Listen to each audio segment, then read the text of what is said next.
bienvenue à ce tout premier numéro de l'année 2024 de votre émission À vous le Jeune. Et nous avons un invité ici sur ces plateaux. Il s'agit bien évidemment de Madame Parfois Marquise, une personnalité politique, une jeune dame qui a aussi entamé la carrière politique. Et elle est avec nous ici. Nous allons parler des élections. Elle est candidate aux élections législatives provinciales et aussi conseiller communal, dans les élections des conseillers au conseil communal dans la commune de la Gombe. Elle est élue comme conseillère communale de la commune de la Gombe, que moi je vais vous recevoir tout de suite. Madame Parfois Marquise, bonjour. Bonjour monsieur.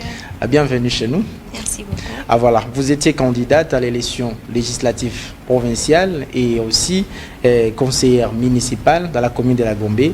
Avant qu'on parle d'abord de ce qui s'est passé, mais comment vous pouvez nous relater un peu cette expérience, cette toute première expérience en tant que candidat aux élections? C'était une très belle expérience pour moi. Et certes, c'était pas facile d'essayer un peu de convaincre la population, tous ces électeurs à être derrière vous, avec toutes ces multitudes de candidats aussi qui passaient jour et nuit. Mais ça s'est quand même très bien passé. J'ai vraiment aimé. Vous avez aimé, vous avez les contacts avec les publics. Et comment ça s'est passé quand j'ai vu dans quelques de vos images où les mamans en train de chanter pour vous, une jeune dame comme ça qui choisit un peu la carrière politique et qui va aux élections? Déjà, avec ces mamans-là, je vais être un peu plus claire. J'ai un organisme que je gère il y a plus de 6 ans déjà. Et ce sont les mamans de l'organisme qui m'ont vraiment soutenue pour cette candidature. Raison pour laquelle ils étaient là très contentes de me voir passer, ainsi de suite. Alors ils se sont dit, bon, notre fille, bon, elle est déjà avec nous, présidente de cette association, oui, qu'elle se porte aussi candidat pour les élections. Comme ça, nous aurons quelqu'un qui va parler pour nous. Oui. Déjà parce que nous faisions beaucoup des actions sur terrain que nous avions à mener tellement palpables. Et c'est ce qui fait que ça les a vraiment motivés pour cela. Et c'est comment s'appelle l'organisation? L'organisation s'appelle Femmes en Action Palpable. C'est une ONG et il y a une fondation au nom de Marquise Parfois Fondation. Alors donc c'est Femmes à l'action, aux actions palpables et aussi Marquise Parfois Fondation. Voilà, cette expérience, vous la jugez comment? Est-ce que vous allez encore revenir aux élections en 2028? Bien sûr, je vais encore revenir parce que j'ai des ambitions politiques et j'ai cet amour-là de travailler pour ma nation, pour la population congolaise. Je reviendrai encore en 2028. Vous avez les ambitions politiques, parlons directement de cette ambition politique. Oui. Très jeune que vous êtes, je n'aimerais pas qu'on donne quand même votre âge, sinon les gens qui sont en train de nous suivre risquent un peu de beaucoup s'imaginer. Oui. Très jeune, vous embrassez la carrière politique. Vous ne faites pas des vidéos comme les influenceuses qui font sur Internet. Vous avez choisi la politique. Qu'est-ce qui vous a motivé en politique? Ce qui m'a motivé premièrement en politique, c'est d'abord le tas de vie sociale de jeunes femmes, de jeunes gens comme moi, des hommes comme de femmes aussi, et des différents foyers qui sont vraiment dans une difficulté vraiment énorme qu'on ne peut même pas en parler. Moi, à leur place, je serais déjà morte. C'est d'abord ce qui m'a vraiment motivée. Et pourquoi pas aussi amener une puce de développement, surtout dans la commune de la Gombe, que tout le monde pense que c'est une commune tellement luxueuse, qu'il n'y a pas de saleté par exemple, qu'il n'y a pas de difficultés, que tout est rose. Pourtant, ce n'est vraiment pas le cas. Ce n'est vraiment pas le cas parce que j'ai sillonné tout Gombe, je sais énumérer, j'ai 8000 personnes derrière moi plutôt dans la commune de la Gombe qui vivent dans des conditions vraiment déplorables. Ok. Et de la commune de la Gombe, parlons-en parce que vous êtes élu conseillère municipale de la commune de la Gombe. Quelle sera d'abord toute votre première action une fois vous serez, je ne sais pas si on va appeler ça aussi hémicycle, les conseillers communaux? C'est la toute première expérience que la République démocratique du Congo va vivre avec les élus de chaque commune qui vont bien évidemment élire des bourgmestres et aussi travailler surtout pour le bien-être de sa commune. Pour la ville de Kinshasa, nous avons 24 communes et chaque commune a ses conseillers municipaux. Et nous avons ici une conseillère municipale élue, Parfois Marquise. Oui. La première action, ça sera quoi? La toute première action que je veux faire, c'est d'abord lutter contre la salubrité dans la commune de la Gombe. J'ai constaté qu'il y a vraiment de poubelles là où ça ne doit pas être. Il n'y a vraiment pas assez de surveillance. Et tout cela, nous allons travailler en commun accord avec le futur bourgmestre, pourquoi pas moi, ainsi qu'avec toutes ces personnes-là qui vont nous accompagner. Mais apparemment, les bourgmestres en question, ils sont quasi inexistants parce qu'apparemment, c'est les gouverneurs de la ville qui s'occupent plus de la commune de la Gombe. Est-ce que ce n'est pas une sorte de usurpation ou peut-être que les gouverneurs ne voient pas que les bourgmestres ne travaillent pas, c'est pourquoi ils s'impliquent pour lui-même mettre la propriété de la commune de la Gombe? Moi, je peux dire que chaque personne ou chaque personnalité qui détient une fonction quelconque, il a le droit d'exercer dans son fonction. Alors, quand il trouve qu'il n'y a pas une personne qui travaille pour ça, pourquoi pas élire quelqu'un d'autre? Accorder la chance à cette personne-là de travailler aussi et de donner le meilleur de lui-même. Si cette personne ne travaille pas bien, pourquoi pas le déchire, remplacer par une autre personne, c'est ça. De lui-même, il ne saura pas tout faire, sincèrement. Parce que la ville de province de Kinshasa est tellement grande, sans compter déjà la commune de la Gombe, qui est déjà une commune phare pour la République démocratique du Congo. Donc, allez-y comprendre, il ne saura pas le faire toute seule. Et une commune qui est à 80% habitée par des entreprises, des sociétés et tout ça. Je me pose même la question, est-ce qu'il y a même des résidents de la commune de la Gombe? Moi, je peux vous rassurer qu'il y a des résidents de la commune de la Gombe. Je suis la première résidente de la commune de la Gombe. Et en dehors de cela, il y a beaucoup de personnes aussi qui vivent dans la commune de la Gombe dans des situations vraiment difficiles. Ça, je dois vraiment m'atteler sur ça.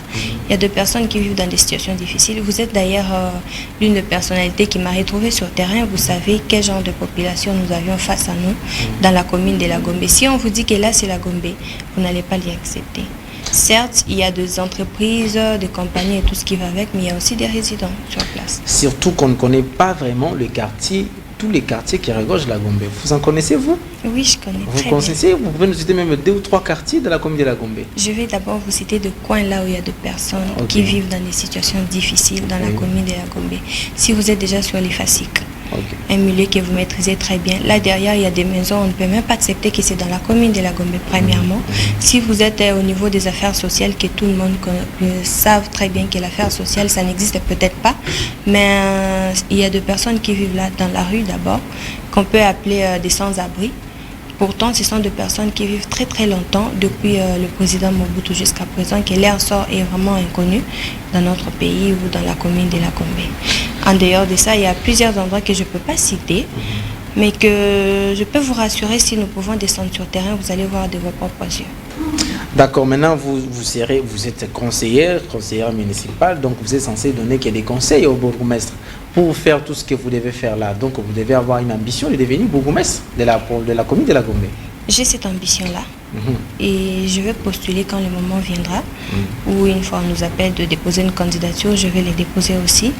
Non seulement pour ça, mais étant conseillère, je vais non seulement conseiller le bourgmestre si ce n'est pas moi qui sera choisi, mais je vais aussi suivre de près sur terrain tout ce qui se passe, surtout à la maison communale de la Gombe. Il y a certaines choses que nous ne pouvions pas dire. L'État congolais pleure chaque jour qu'il n'y a pas d'entrée, on ne voit pas l'argent des documents, des attestations et tout comme ça. Pourquoi cela n'arrive pas jusqu'au niveau de la caisse nationale de notre pays? Allez-y comprendre. Alors nous devrions lutter sur ça. Moi, personnellement, étant que conseillère, d'autres collaborateurs, ainsi que de chefs de quartier, de comité urbain et tout ce qui va avec, nous allons travailler sur ça. D'accord, donc je vous rappelle que nous avons ici Madame Parfois Marquise qui était candidate à l'élection législative provinciale et aussi conseillère municipale pour la commune de la Gombe, mais comté provincial, et n'a pas été élue, mais il a été quand même élu comme conseillère municipale de la commune de la Gombe, et voilà pourquoi nous en parlons avec elle ici dans ce qui s'est passé aux élections. C'est votre émission à vous les jeunes, vous qui êtes aussi un cadre, vous êtes politicien, vous êtes chef d'une entreprise, entrepreneur, vous êtes jeune, vous pensez influencer la jeunesse positivement, cette émission vous appartient, il faut toujours nous contacter par les numéros qui est affiché à la barre de l'écran et vous serez les bienvenus ici chez nous, nous allons vous recevoir. Madame Marquise, je reviens à vous, vous avez un projet, Vision RDC 2023-2030. Où en sommes-nous avec cette vision? Et qu'est dit d'abord cette vision? La vision RDC 2023-2030, je peux appeler ça, c'est une plateforme qui aide à l'autonomisation de jeunes ainsi que de femmes dans des situations difficiles. comme vous l'avez dit tout au début, vous aviez dit pourquoi je n'influence pas comme des TikTokeuses et tout comme ça. Je peux être TikTokeuse aussi, mais être TikTokeuse dans quoi et influencer dans quoi? C'est ça le problème. Voilà pourquoi j'avais mis en place cette vision qui continue d'ailleurs d'œuvrer. Et la clôture, ça sera en 2030. Et nous allons voir au fur et à mesure les résultats que nous allons apporter dans cette vision. Et dans cette vision qui est en cours. Oui. Et en cours, vous travaillez avec toute une équipe pour quand même donner cette vision. Maintenant, qu'est-ce que vous voulez transmettre concrètement à cette jeunesse? Ce que je vais transmettre à la jeunesse congolaise, premièrement, c'est d'être indépendante de le bas âge. De ne pas attendre, même ceux-là qui ont de familles riches et tout comme ça, n'attendez toujours pas de vos parents ou du nom de la famille pour se lancer. Il faut se lancer de vous-même, de votre propre nom, ainsi aller en avant, ça va marcher. On dit souvent, peut-être vous vous avez grandi à la Gombe, les enfants gâtés, on vous dit peut-être que vous avez eu tout, et maintenant vous voulez nous embrouiller avec des visions et tout ça, nous qui n'avons même pas été nés dans des familles aisées. Est-ce que vous pensez que cette population-là, cette jeunesse-là, va vraiment s'accrocher à vous? Cette jeunesse va s'accrocher à moi, pas parce que j'ai une famille aisée telle que vous le dites. J'ai eu un passé très lourd, très difficile d'ailleurs, auquel aujourd'hui je peux me taper la poitrine et je suis fière de moi de dire que je n'utilise pas les noms de la famille pour avancer ou exceller dans d'autres histoires. Néanmoins, je travaille sérieusement et je sais ces difficultés-là. Je n'ai pas trop grandi dans la commune de la Gombe. Je suis natif de la commune de la Gombe. J'ai eu à vivre ma vie par-ci par-là, dans le pays, en dehors du pays, ainsi de suite. Je connais toutes ces difficultés-là. Donc je suis la première pierre d'édifice que je peux apporter en personne et puis motiver toutes ces personnes-là à suivre mon idée. Voilà, merci beaucoup. Donc nous allons faire la fin de cette émission. À vous le jeune, nous avons reçu Madame Parfois Marquise. Nous n'avons pas parlé de votre présence dans votre parti politique AFDC. Okay. Comment vous vous comportez, comment vous voyez les vieux et comment vous vous mélangez entre le vieux et vous le jeune dans le parti? Apparemment, il y a de ceux-là qui disent souvent les vieux dans les partis politiques sont en train toujours de coincer les jeunes, que les jeunes ne puissent pas sortir, mais quand même on vous a laissé postuler. Comment vous jugez le cœur de Bahati Lukwebo au sein du parti? Mon autorité morale, Bahati Lukwebo, que je salue en passant, c'est non seulement une autorité, mais c'est un père qui porte à cœur chaque vision, chaque personne. Dans le parti, nous avons cette justice-là de travailler qu'il n'y a pas de nouveaux ni des anciens. La personne qui vient aujourd'hui peut se démarquer demain et puis nous allons les soutenir. Ils soutiennent tout le monde. Nous n'avons pas cette discrimination-là qui est de vieux ou quoi que ce soit. Ce que moi je vais demander aux jeunes qui sont dans le parti, c'est d'abord l'humilité. Si vous avez l'humilité, vous allez beaucoup apprendre. Comment vous voulez qu'une grande personne puisse vous respecter, vous laisser passer aussi longtemps que vous n'êtes pas prêt à s'humilier, prêt à apprendre de la politique? Monsieur Modeste Bahati Lukwebo vit depuis longtemps, très longtemps, c'est un caïman politique, nous tous nous les connaissons.